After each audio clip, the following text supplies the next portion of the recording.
Hi everyone, I'm Sandra Steingraber and I come to you from New York, where scientists, elected officials, and common, ordinary citizens united in a powerful coalition to fight for a statewide ban on fracking.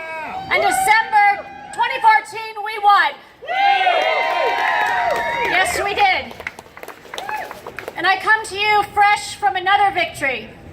Just last week, one of the nation's largest gas storage companies walked away from a plan to store fracked gas in abandoned salt caverns beside our largest freshwater lake, the source of drinking water for 100,000 people, and that would be Seneca Lake.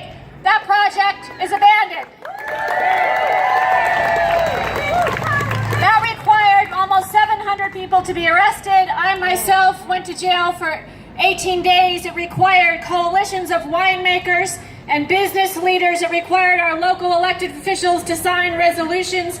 It was a powerful grassroots effort.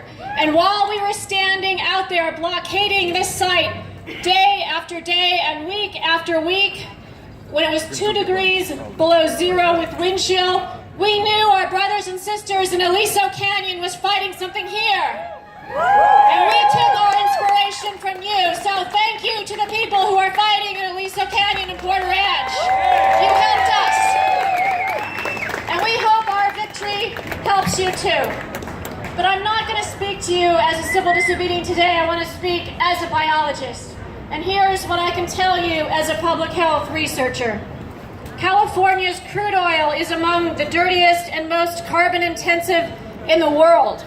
California's crude oil is on par with Canada's notorious tar sands in its ability to wreck the climate and in its requirement that extreme toxic techniques are needed just to pull it out of the ground. And here's another truth. Over the past 10 years, the fossil fuel companies have spent $266 million in Sacramento, more than any other industry. And what all of this oil money buys, in a word, is silence. Oil money buys silence about the deadly air pollution from urban drilling in Los Angeles, because California does not limit how close drilling operations can be to people's homes. Oil money buys silence about racism and environmental injustice, because 90% of all the people who are forced to live within a quarter mile of an oil well are not white people. They're poor people of color, and that is a shame on the state of California. Oil money buys silence about earthquake risks from fracking operations, because blowing up the bedrock of your state and injecting it with toxic fluid is known to trigger seismic events, as it has in other states across this nation.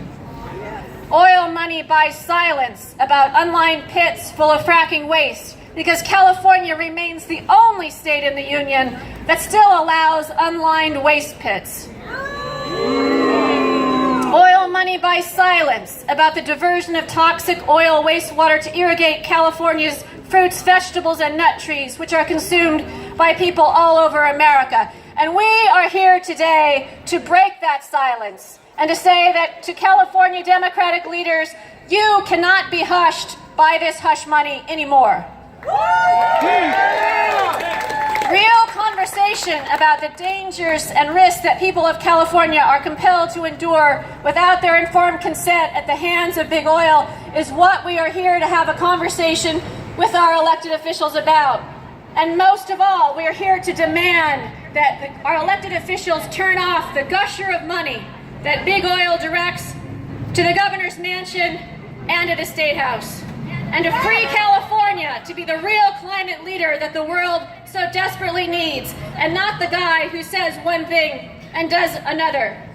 Governor Brown, from the Empire State to the Golden State, I ask you to shake off the fossil fuel ball of chain around your arms and legs that big oil has put on you, and be the leader that this nation really needs. Do that, Governor Brown, for us.